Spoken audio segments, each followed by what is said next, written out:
Haleluya, haleluya. Di hari kemenangan iman, kami seluruh umat-Mu yang percaya kepada-Mu ya Tuhan Yesus Kristus. Engkau Tuhan yang telah lahir bagi kami. Engkau Tuhan yang telah mati bagi kami.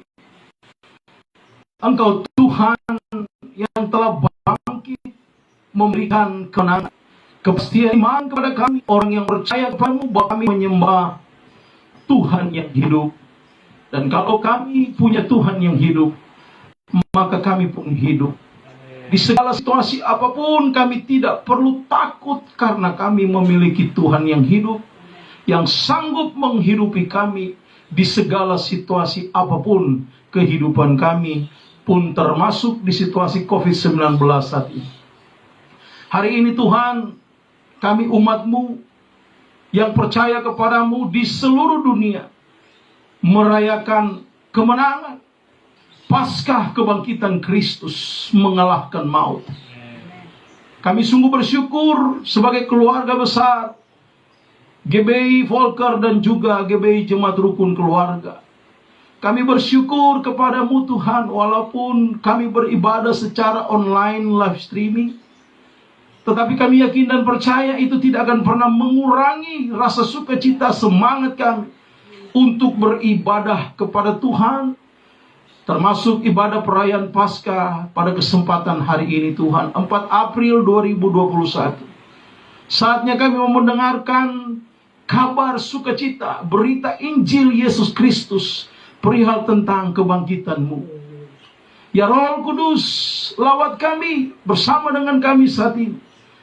Roh Kudus yang akan mengajarkan kami, bahkan menafsirkan secara pribadi kepada masing-masing kami, baik yang ada di rumah Bapak Gembala kami di sini, maupun yang sedang menyaksikan dari rumah masing-masing dimanapun Anda berada. Roh Kudus yang akan mengajarkan semua kita. Hamba-Mu hanya memperkatakan firman-Mu saja ya Tuhan, dan disertai kesaksian hidup sampai dengan detik ini. Ikut Tuhan dengan sepenuh hati. Demikian pula dengan seluruh umat Tuhan dan Bapak Gembala kami. Ikut Tuhan dengan sepenuh hati.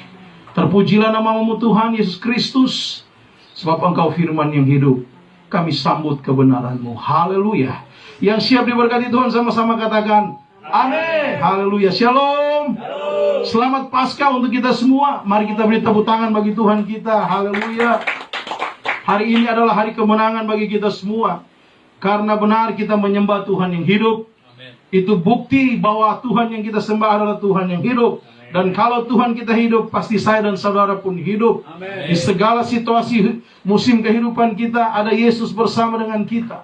Oleh karena itu, mari bersama-sama kita mau semangat mendengarkan berita Injil Yesus Kristus perihal tentang Dia bangkit, ya, atau He is risen di dalam bahasa Inggrisnya. Dan yang menjadi landasan berpijak kita dalam perenungan kali ini terdapat di dalam Matius 28 ayat yang ke-6 sampai dengan yang ke-7. Mari Bapak Ibu Saudaraku yang diberkati Tuhan, mari kita buka kebenaran firman Tuhan di dalam kitab Perjanjian Baru, kitab Injil Matius, pasalnya yang ke-28 ayat yang ke-6 dan yang ke-7. Mari kita baca bersama-sama 2, 3. Ya, Ia tidak ada di sini, sebab Ia telah bangkit, sama seperti yang telah dikatakannya. Mari lihatlah tempat Ia berbaring, dan segeralah pergi dan katakanlah kepada murid-muridnya bahwa Ia telah bangkit dari antara orang mati. Ia mendahului kamu ke Galilea.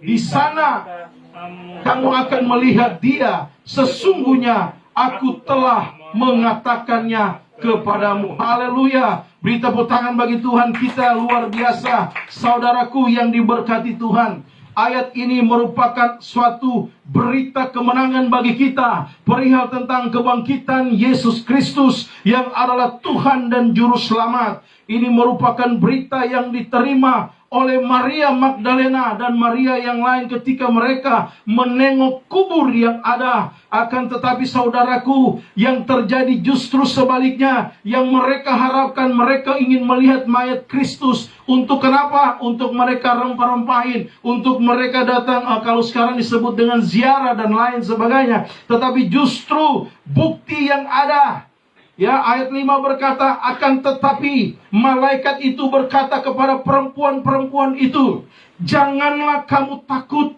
sebab aku tahu kamu mencari Yesus yang disalibkan itu. Bayangin coba, ya, dikatakan sebab aku tahu, ya, kamu mencari Yesus yang disalibkan itu. Memang benar, Maria Magdalena dan perempuan yang lain atau Maria yang lain juga, mereka berkeinginan untuk datang ke makam Yesus, ya. Paling tidak juga mereka untuk berziarah mengunjungi akan kubur daripada Yesus Kristus. Tetapi justru yang diharapkan sebaliknya, mereka tidak dapatkan sesuai keinginan mereka. Justru yang mereka dapatkan adalah berita kemenangan yang besar bagi mereka yang percaya kepada Kristus. Dan bagi kita saat ini yang mendengarkan kebenaran ini, berita kemenangan apa? Berita tentang kebangkitan Kristus. Dan saya percaya juga, saudara-saudaraku, apa yang disampaikan kepada Maria dan perempuan yang lain itu sama berita hari ini disampaikan kepada kita. Ia tidak ada di sini, sebab ia telah bangkit, sama seperti yang telah dikatakannya. Mari, lihatlah tempat ia berbaring. Saudara, dimulai dengan kata, ia tidak ada di sini. Perhatikan baik-baik, secara kajian teologis, ia tidak ada di sini. Bisa saja mungkin sudah pergi, mungkin sudah jalan-jalan, atau mungkin berpindah tempat dan lain sebagainya. Akan tetapi di sana disebutkan alasan setelah ada perkataan ia tidak ada di sini, koma bukan titik, sebab ia telah bangkit. Haleluya. Tepuk tangan bagi Tuhan kita. Kalau mungkin kita bertamu ke rumah orang dan dikatakan mungkin anaknya atau tetangga, oh mereka tidak ada di sini, itu berarti bukan mereka telah bangkit, tetapi mereka tidak ada di rumah atau tidak ada di tempat tinggal mereka untuk kita berkunjung. Akan tetapi perkataan sambung daripada ia tidak ada di sini adalah berita tentang kebangkitan Kristus. Dan ternyata jauh sebelumnya Yesus sudah mengatakan sama seperti yang telah dikatakan Yesus. Wow. Haleluya. Jadi ternyata ini bukan berita ramalan. Ini bukan ramalan Yesus. Tetapi ini adalah kepastian daripada apa yang dia katakan. Itu pun yang terjadi. Amin. Amin. Karena ada dua tugas yang sangat penting yang menjadi tugas Roh Kudus di dalam Yohanes 14 ayat 26. Yang pertama ia mengajarkan, yang kedua ia mengingatkan. Ya, Yohanes 14 ayat 26. Coba Pak Tommy baca Yohanes 14 ayat 26. Saya akan hubungkan dengan pembacaan ini. Yohanes 14 ayat 26, demikian firman Tuhan. Tetapi penghibur, yaitu Roh Kudus, yang akan diutus oleh Bapa dalam namaku, dialah yang akan mengajarkan segala sesuatu kepadamu. Mengajarkan segala sesuatu kepadamu. Dan akan mengingatkan kamu akan semua yang telah kukatakan kepadamu. Yes. Dan akan mengingatkan kepadamu apa yang telah dikatakan Yesus. Dan hari ini berita juga yang sama dikatakan kepada kita semua apa yang pernah dikatakan Yesus Kristus. Oleh karena itu, kita sebagai pribadi yang percaya kepada Tuhan Yesus Kristus, kita memiliki Roh Kudus yang selalu mengajarkan kita apa yang diajarkan. Everything, segala sesuatu yang berkaitan dengan kehendak Tuhan, yang berkaitan dengan perintah Tuhan, yang berkaitan dengan firman Tuhan. Dan kemudian tugas yang kedua adalah mengingatkan semua kita. Apa yang diingatkan? Segala yang pernah dikatakan Kristus. Haleluya. Apa yang pernah dikatakan Kristus? Salah satunya adalah bahwa ia akan bangkit pada hari yang ketiga. Dan itu terbukti melalui pembacaan kita hari ini. Nah, Bapak Ibu yang diberkati Tuhan, kalau kata yang terkenal waktu di Jumat Agung memakai istilah tetelestai dalam bahasa Yunaninya, atau sudah selesai, atau the end, game over, ya. Akan tetapi kata yang terkenal juga ketika kita membaca ayat ini perihal tentang he is risen adalah kata bangkit, atau dalam bahasa Yunani memakai kata egeiro, yang artinya adalah bukan bangkit semangatnya, bukan bangkit dari keterpurukan, tetapi bangkit dari antara orang mati, atau dari tidur dalam kematian, dia bangkit. Kata inilah yang disebut dengan egeiro, atau kebangkitan Yesus. Bukan hanya sekedar kebangkitan rohnya saja, tapi juga kebangkitan jasmaninya. Karena kenapa? Dia bertemu juga dengan murid-muridnya, yang sehingga ketika Thomas bilang, aku belum percaya kalau aku belum menusukkan jariku ke bekas tusukan daripada prajurit Romawi pada saat itu waktu dia disalibkan.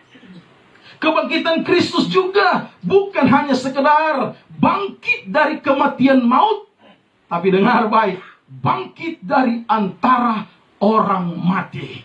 Inilah kepastian yang luar biasa yang diberitakan kepada umat manusia, lebih khusus yang percaya kepada Tuhan Yesus Kristus, bahwa memang benar kita menyembah Tuhan yang hidup, bukan menyembah Tuhan yang mati. Dan berbicara kebangkitan Kristus tentunya ada bukti. Nah, ini bukan bohongan Bapak Ibu, ya. Ini bukan begini nih. Konon dahulu kala. Konon pada waktu itu. Cek. Ya. Nah, ini harus pegang begini nih. Ya. Konon dahulu kala, pada suatu hari di desa yang tua, yang sepi. Bukan seperti itu. Ya. Bukti kebangkitan Kristus bukan omongan belaka, bukan hanya sekedar dongeng, tetapi bukti yang pertama adalah makamnya kosong. Betul tidak? Itu bukti yang pertama. Ya. Kuburnya kosong. Makanya ada lagu rohani sekolah minggu. Kubur kosong membuktikan dia hidup. Wah, haleluya. Itu bukti yang pertama. Kuburnya kosong. Ya, nah perhatikan baik-baik. Ya, mau geser batu itu, perhatikan. Kalau perempuan ke sana mau 10 orang belum tentu mungkin kegeser. Karena batunya luar biasa, ya. Secara tafsirannya, ya. Akan tetapi waktu mereka pergi, ya pintu kubur sudah terbuka. Betul tidak? Dan memang kosong. Ya, bukti yang pertama. Kita bisa baca dalam Matius 28 ayat 15, Yohanes 20 ayat 19, Matius 27 ayat 63, 64, 65, 66. Ya. Berita Injil yang kita temukan di Injil, kitab Injil menjelaskan hal yang sama, bahwa kuburnya kosong atau makamnya kosong. Yang kedua, bukti kebangkitan Kristus agar saya dan saudara tidak lagi bertanya-tanya, benar nggak Kristus itu? Ya, Bu Kori tidak akan bertanya-tanya lagi. Pakam. Benar nggak kuburnya kosong? Saya mau berkunjung. Ya. Bukti yang kedua adalah ada saksi mata. Itu bukti yang kedua, ada saksi mata. Siapa saksi mata? Ah, ini penting. Pembacaan kita tadi. Siapa? Maria Sosa? Lisa. Maria Magdalena. Salah sebut lagi. Salah sebut. Harusnya Maria Parhusi. Iya. Maria Magdalena. Ya. Kemudian apa? Maria ibu Yakobus, Salome. Mari kita baca di dalam Markus 16 ayat 1, jelas di sana dikatakan. Saksi mata yang pertama adalah para perempuan ini. Bersyukurlah jadi perempuan karena menjadi saksi mata pertama. Ya, apa yang disampaikan, berita dari para malaikat tersebut tentang Kristus bangkit. Saksi mata yang kedua siapa? Ya, iya. Ayah itu tadi. Yang pertama Maria Magdalena, Maria ibu Yakobus, Salome, dan juga yang kedua saksi matanya adalah ke-12 murid Yesus. Karena ada berita selanjutnya adalah apa? Dan segeralah pergi dan katakanlah kepada murid-muridnya bahwa ia telah bangkit dari antara orang mati. Ia mendahului kamu ke Galilea. Di sana kamu akan melihat dia. Sesungguhnya aku telah mengatakannya kepadamu. Dan benar, Yesus bertemu dengan murid-murid bertemu dengan Yesus. Luar biasa. Ya, setelah ke-12 murid Yesus, kemudian saksi mata siapa lagi? Lebih dari 500 orang. Betul tidak? Kepada Yakobus juga dan kepada rasul-rasul dan Paulus. Itu tercatat dalam 1 Korintus 15 ayat 4 sampai dengan 9. Ya, di sana 500 orang menyaksikan Kristus tersebut. Wow, ini bukti daripada kebangkitan Kristus. Yang pertama, kuburnya kosong, that's right, karena Yesus sudah bangkit. Yang kedua adalah ada saksi mata. Mau dipelintir sebagaimanapun berita ini, mau di mau dibantah atau mau dibuat seperti apa, mereka bersaksi, oh itu tidak benar. Tetap kebenaran yang hakiki adalah Alkitab. Dan itu benar-benar benar. Makam kosong dan ratusan saksi mata adalah bukti kuat kebangkitan Kristus dari antara orang mati. So jangan pernah ragukan kebangkitan Kristus. He is risen, yes, that's right. Dia bangkit, betul sekali. Tuhan yang kita sembah adalah Tuhan yang hidup. Dan bukti yang ketiga, ya, bukti yang ketiga yaitu para martir, para rasul, murid-muridnya. Ini martir. Perhatikan baik-baik Bapak Ibu. Rasul-rasul mengalami penderitaan. Murid-murid mengalami penderitaan yang sangat mengerikan. Mereka mati dalam kematian yang mengerikan. Ya, karena mereka mengatakan tentang apa? Tentang berita kebangkitan Kristus kepada semua orang, kepada banyak orang. Mereka mengalami penganiayaan yang hebat. Karena kenapa? Karena mereka memberitakan kebangkitan Kristus, saudara-saudaraku. Jadi bukti yang ketiga tentang kebangkitan Kristus, banyak yang menjadi martir Kristus karena memberitakan kebangkitan Kristus. Haleluya. Ya, pernah terjadi di Sumatera. Sebelum No Manson datang, 2 orang penginjil dimakan hidup-hidup. Ya. Hanya untuk apa? Mau menyaksikan tentang Kristus kepada orang Sumatera saat itu.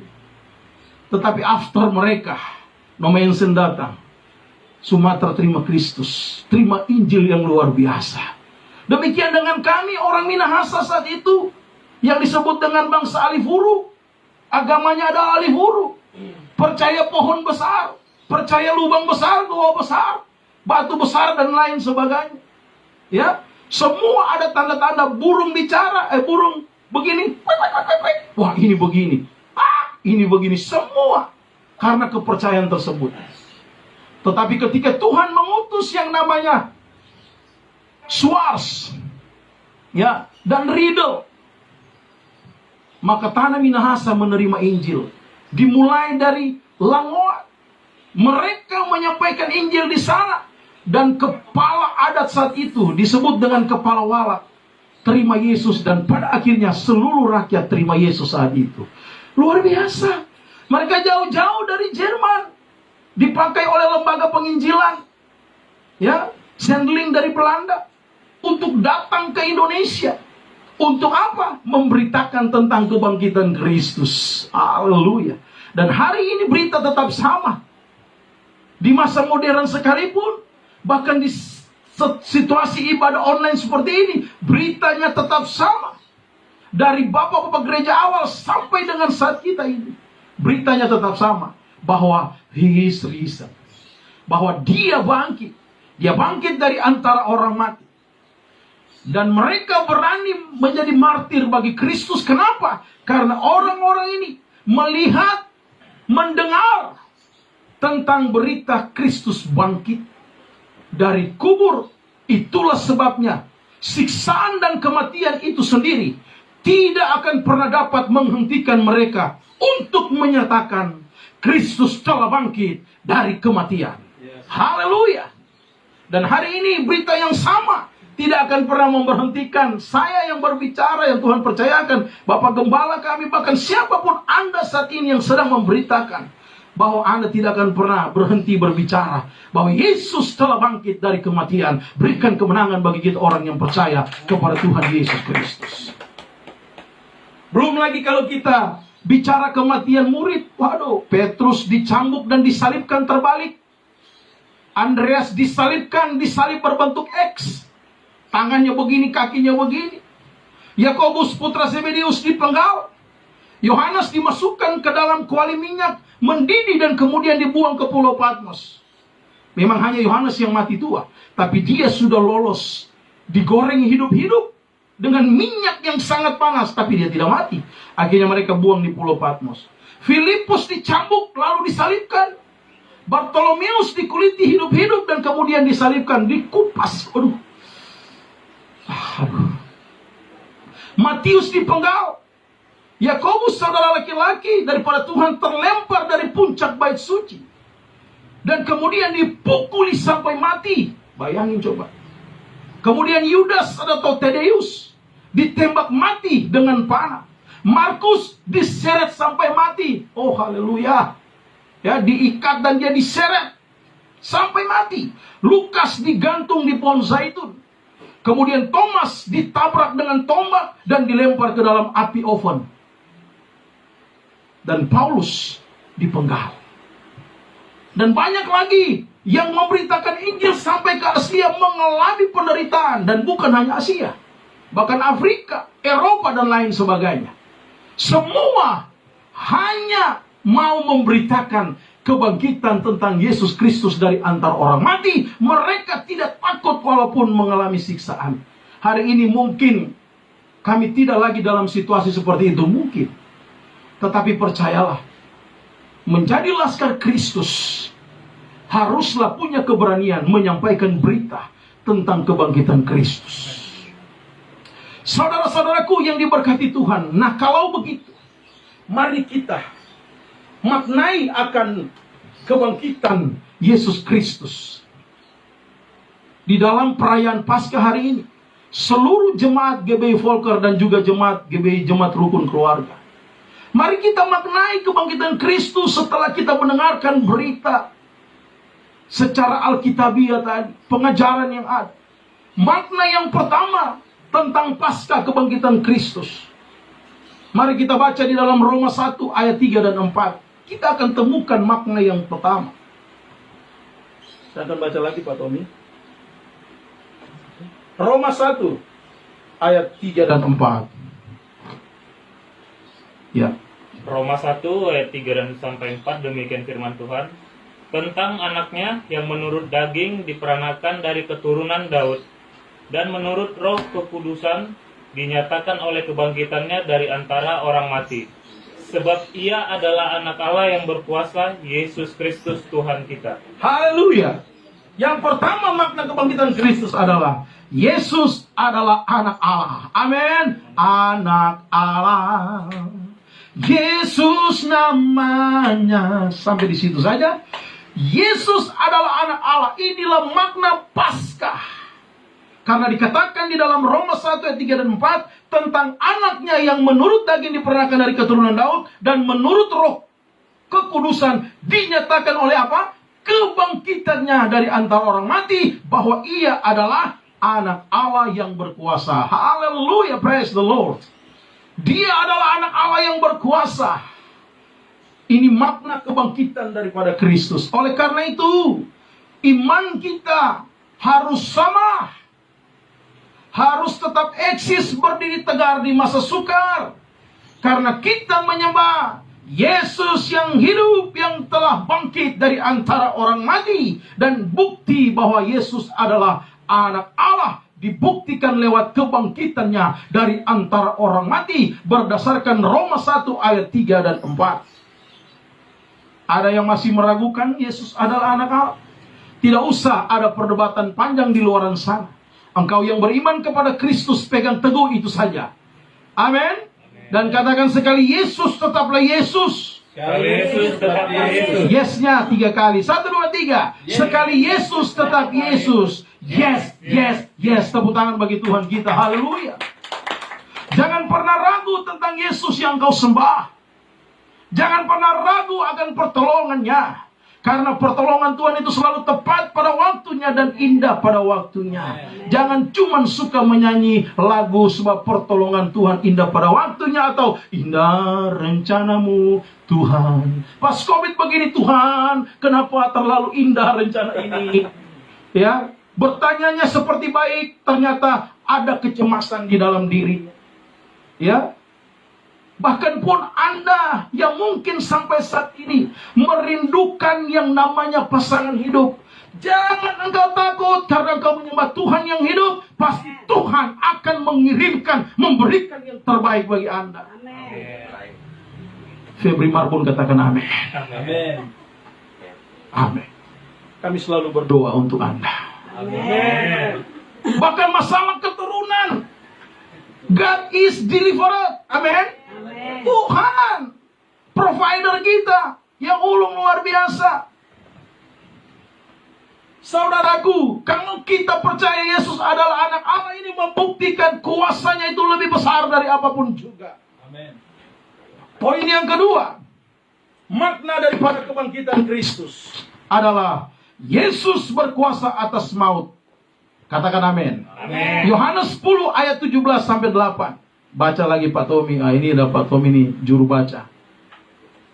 Yohanes 10 ayat 17 dan 18. Yohanes 10 ayat 17 sampai 18 Ya. demikian firman Tuhan. Bapa mengasihi aku, oleh karena aku memberikan nyawaku untuk menerimanya kembali. Tidak seorang pun mengambilnya daripadaku, melainkan aku memberikannya menurut kehendakku sendiri. Aku berkuasa memberikannya dan berkuasa mengambilnya kembali.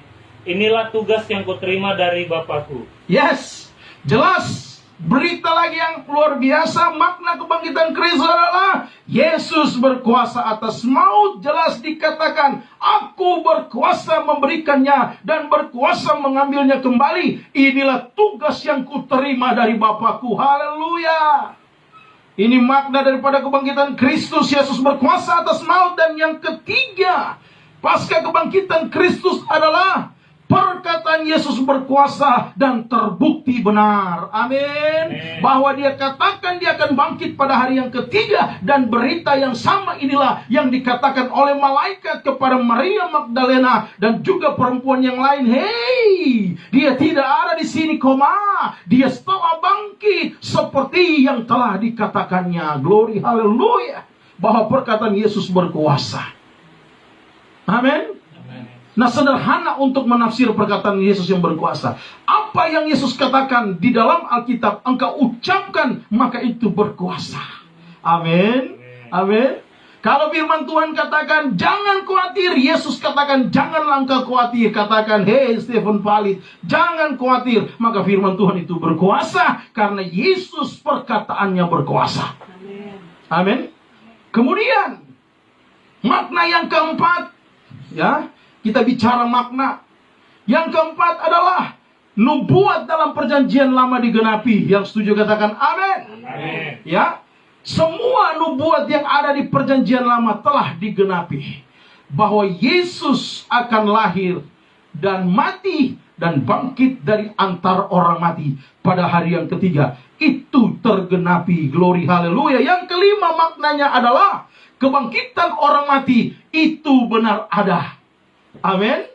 Amin. Jangan takut saudara-saudaraku. Bahwa Yesus, coba baca 1 Korintus 15 ayat 12 dan 13 Pak Tommy. 1 Korintus 15 ayat 12 sampai 13 demikian firman Tuhan. Jadi bila mana kami beritakan bahwa Kristus dibangkitkan dari antara orang mati, bagaimana mungkin ada di antara kamu yang mengatakan bahwa tidak ada kebangkitan orang mati? Kalau tidak ada kebangkitan orang mati, maka Kristus juga tidak dibangkitkan. Ya. Ini perihal tentang kebangkitan kita, kebangkitan saya dan saudara. Bahwa dikatakan di sana, jadi bila mana kami beritakan bahwa Kristus dibangkitkan dari antara orang mati, bagaimana mungkin ada di antara kami yang mengatakan bahwa tidak ada kebangkitan orang mati? Kalau tidak ada kebangkitan orang mati, maka Kristus juga tidak dibangkitkan. Haleluya. Tapi Bapak Ibu yang diberkati Tuhan, percayalah, kebangkitan kita nanti ketika Tuhan datang dan menghakimi, kita akan hidup bersama dengan Kristus di surga yang kekal. Bukan lagi di dunia. Ya, karena di dunia sudah selesai kita, sudah cukup ya. Sekarang aja udah luar biasa ya mengalami COVID ini. Kalau bilang, oh Tuhan, segerakanlah COVID ini. Sampai ada yang salah berdoa, Tuhan, segerakanlah hidup saya. Salah Tuhan, segerakanlah COVID ini. Saking udah cemas sampai dia bilang segerakanlah hidupnya. Ya. Hari-hari ini banyak yang nelpon saya, saudara-saudaraku, apalagi Bapak Gembala kita. Ya. Sampai yang ada sudah mau diantar di Wisma Atlet. Pak, tolong Pak, doakan. Ketakutan. Orang kalau ngobrol begini nih, Pak, tolong doakan. Kalau Pak, tolong Pak, doakan. Itu ketakutan Bapak Ibu. Kenapa Bu? COVID Pak. Aduh, jadi di pikiran itu, waduh, selesai. Apa? Mati tidak ada yang kunjungi. Istilahnya bisa kubur sendiri. Tinggal didorong mungkin itunya dan seterusnya. Jadi segala kecemasan. Tapi saya salut dengan Bapak Gembala kita. Satu keluarga mengalami COVID. Tapi cuma senyum-senyum, malah tor-toran di rumah sakit. Ya tor ya, gitu ya. Nyanyi lagu Batak. Aduh, saya senyum-senyum lihat itu. Luar biasa. Seperti tidak ada beban. Karena kenapa? Karena menggantungkan hidup kepada Tuhan.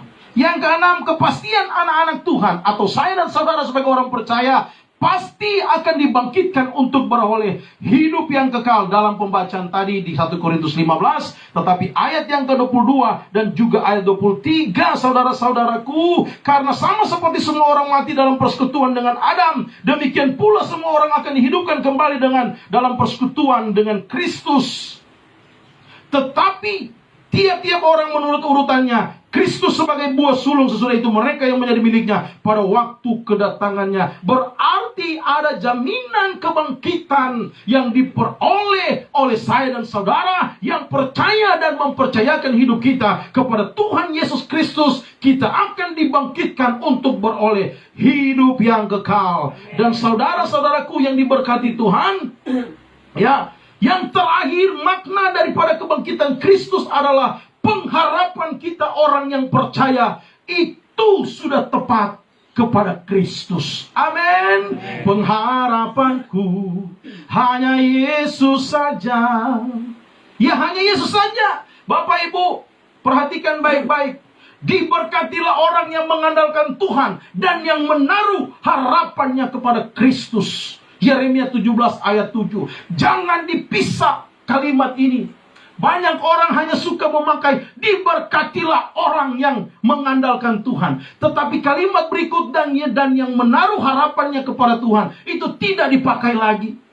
Dia mengandalkan Tuhan, tapi harapannya dia taruh di togel. Dia bilang mengandalkan Tuhan, tapi harapannya dia taruh di meja judi. Dia bilang mengandalkan Tuhan, tapi harapannya dia taruh di perdukunan. Dia bilang mengandalkan Tuhan, tetapi dia mengharapkan dari ramalan-ramalan yang ada. Hei, orang Kristen, orang yang percaya kepada Kristus. Kok saya jadi dangdut ya? Hei, orang-orang Kristen yang percaya kepada Kristus. Kalau Anda bilang Anda mengandalkan Tuhan, pastikan juga Anda menaruh pengharapan hanya kepada Tuhan. Amen. Jangan taruh di tempat yang lain. Sebab pengharapan kita orang percaya sudah tepat kepada Yesus Kristus. Amin. Dan yang terakhir, ini terakhir. Ternyata ada satu lagi, ya, tentang makna Paskah, bahwa kemenangan bagi saya dan saudara orang yang beriman kepada Kristus itu benar kita dapati di dalam Yesus Kristus. Yang setuju katakan amin. Dan ketika kita telah menang karena percaya kepada Kristus, bangkit, pada akhirnya itulah yang membuat kita berani. Berani apa? berani untuk menjadi saksi Kristus, karena hidup kita hanya untuk Kristus. Yang setuju katakan amin. Hari ini Bapak Ibu, kalau Anda dipanggil bersaksi, saksikanlah dengan tepat, dengan gagah berani, karena Yesus sudah berikan jaminan itu pada kita. Amin. Saudara-saudaraku yang diberkati Tuhan, kebangkitan Kristus sekali lagi memberikan pengharapan bagi orang yang percaya. Kebangkitan Kristus memberikan kita kemenangan. Yang setuju katakan amin. Kebangkitan Kristus memberikan saya dan saudara suatu keyakinan yang teguh bahwa Tuhan yang kita sembah adalah Tuhan yang hidup. Kalau Tuhan kita hidup, maka saya dan saudara pasti hidup. Amin. Bapak Ibu, filosofi ini yang saya pakai sampai saat ini untuk melayani di ladang Tuhan berulang-ulang kali saya saksikan. Waktu saya memutuskan untuk melayani Tuhan, meninggalkan pekerjaan, dan istilah kasarnya adalah benar-benar hanya menggantungkan hidup kepada Tuhan, tidak menggantungkan kemana-mana lagi. Ya, boleh dikata tidak ada gaji pokok sebagai hamba Tuhan. Istri saya tidak siap saat itu. Saya saksikan kembali, karena dia belum siap, ya, karena dia masih suka mungkin bagaya, kan orang Manado suka bagaya, iya toh. Pakai sepatu biru, tas biru, baju biru, anting-anting biru, alis biru, maskara biru, poni biru. Mungkin itu tidak akan bisa pakai lagi, ya, dan seterusnya. Maka waktu itu dia belum siap, sama sekali belum siap. Dia katakan, "Pak, anak-anak kita masih kecil. Bagaimana mau hidup di kota Jakarta kalau Papa sudah keluar dari pekerjaan? Tidak ada lagi gaji." Bapak Ibu, waktu itu saya memang dalam kepenuhan rosa. Saya berdoa kepada Tuhan. Dan saya bilang kepada istri saya kalimat ini, "Mah, kalau Tuhan kita hidup, maka saya, kamu, dan anak-anak pasti hidup." Amen. Dan itu yang saya pegang sampai saat ini. Saya pegang sampai saat ini, saya pegang kuat-kuat. Tapi kalau Tuhan izinkan COVID ini harus buka warung dan berjualan cookies Manado dan juga makanan Manado, itu karena karunia Tuhan. Dan saya juga bingung, kok dia bisa? Padahal cuma makan saus, sambal, woku, tapi sekarang sudah macam-macam. Karena Tuhan punya cara untuk menolong kita. Amin.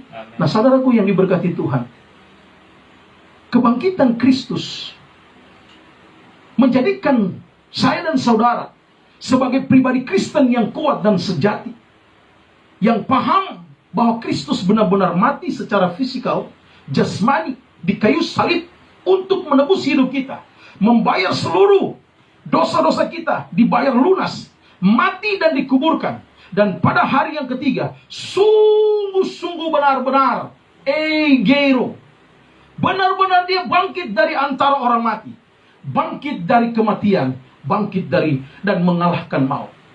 Jadi kesimpulan firman Tuhan saat ini di penghujung khotbah ini adalah respon kekristenan sejati, respon sebagai anak-anak Tuhan adalah hidup dalam pertobatan sejati. Itu respon kita yang sesungguhnya. Kenapa kita harus hidup dalam pertobatan sejati? Karena kematian dan kebangkitan Kristus bukan hanya sekedar kata-kata saja, bukan hanya sekedar fakta-fakta saja yang ada di dalam Alkitab. Akan tetapi setiap orang yang percaya kepada Yesus Kristus harus hidup dalam pertobatan sejati. Kenapa? Karena kita yang sudah ditebus dari penghukuman yang kekal, dari dosa dan pelanggaran kita akibat perbuatan bejat kita. Dengar baik, Yesus sudah lunas membayarnya, dibayar dengan darah Kristus. Oleh karena itu, saudara-saudaraku, jangan hidup dalam pertobatan palsu. Jangan hidup dalam pertobatan kata-kata saja. Tapi hiduplah dalam pertobatan sejati, agar kita masuk dalam kerajaan sorga yang kekal. Tuhan Yesus memberkati. Selamat kita merayakan Paskah kebangkitan Yesus Kristus, merayakan kemenangan iman bagi kita orang yang percaya kepada Tuhan Yesus Kristus dan menjadikan Dia sebagai Tuhan dan Juru Selamat kita. Amin. Sebab Dia hidup, ada hari Yesus, sebab Dia hidup, ku tak gentar, karena ku tahu Dia pegang hari esok. Hidup jadi berarti sebab Yesus hidup. Sekali lagi katakan dengan imanmu, haleluya. Sebab Dia hidup, ada hari esok. Kita ada hari esok bersama dengan Kristus. Sebab Dia hidup.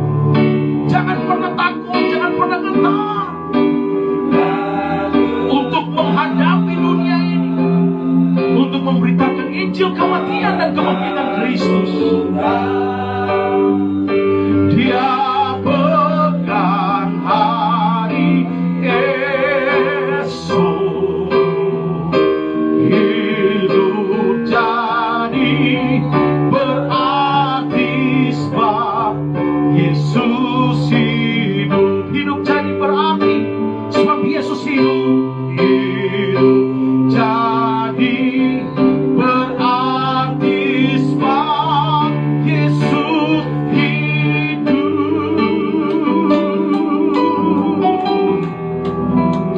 Terima kasih Tuhan, pengorbananmu di kayu salib sudah selesai, dan kami menikmati kemenangan oleh karena kebangkitan Kristus, memberikan jaminan kepastian iman kami bahwa kami menyembah Tuhan yang hidup. Terima kasih Tuhan, terima kasih Tuhan. Hari ini seluruh umatmu di belahan dunia manapun merayakan Paskah kebangkitan Kristus, kemenangan iman bagi kami orang yang percaya kepada Tuhan Yesus Kristus. Di tengah-tengah menghadapi situasi COVID-19 saat ini Tuhan, berbagai macam pergumulan, problema kehidupan yang masing-masing kami hadapi, berbeda-beda persoalan yang kami hadapi, tetapi kami yakin dan percaya satu solusi yang kami harus yakini, bahwa solusinya hanya datang kepada Kristus yang hidup. Jawabannya ada kepada Kristus segala pergumulan hidup kami. Oleh karena itu ya Tuhan, Engkau yang menolong kami semua, Engkau yang menyembuhkan segala sakit penyakit, Engkau angkat segala derita. Dan Tuhan yang membukakan jalan bagi setiap anak-anak-Mu, lebih khusus Jemaat GBI Volker dan juga Jemaat GBI Jemaat Rukun Keluarga. Tuhan tolong, Tuhan cukupkan segala apa yang kami makan, minum, dan pakai di dalam nama Tuhan Yesus Kristus. Sebab tidak ada yang mustahil bagimu ya Tuhan. Ketika Engkau berkata ya, maka jadilah. Ketika Engkau membukakan pintu, tidak ada yang bisa menutupnya. Hari ini kami meminta kepadamu dan kami mengetuk pintu-Mu ya Tuhan, dalam nama Yesus Kristus. Dalam doa ini Tuhan, Kau menolong Ibu Gembala kami Tuhan. Kau jamah Tuhan, jamah dalam nama Yesus. Sembuhkan apa yang dialami, sakit penyakit oleh Ibu Gembala kami, dalam nama Tuhan Yesus Kristus. Sebab tidak ada yang mustahil bagimu Tuhan, dalam nama Yesus.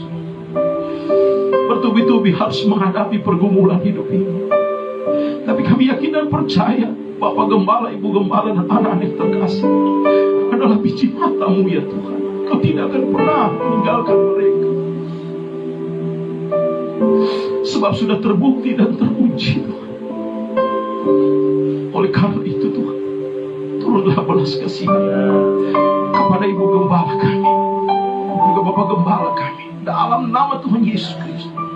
Bahkan rencana resepsi pernikahan daripada adik-adik Tommy dan Milka tanggal 10 April nanti ya Tuhan, Engkau Tuhan yang sudah menyediakan segala sesuatu, dan Engkau Tuhan yang membuat lancar segala sesuatu, sehingga Bapak dan Ibu Gembala kami dapat berdiri dengan penuh sukacita menyaksikan kebahagiaan anak-anaknya di tengah-tengah kedatangan tamu-tamu, para undangan, para pendeta, keluarga, ahli Taurat yang ada.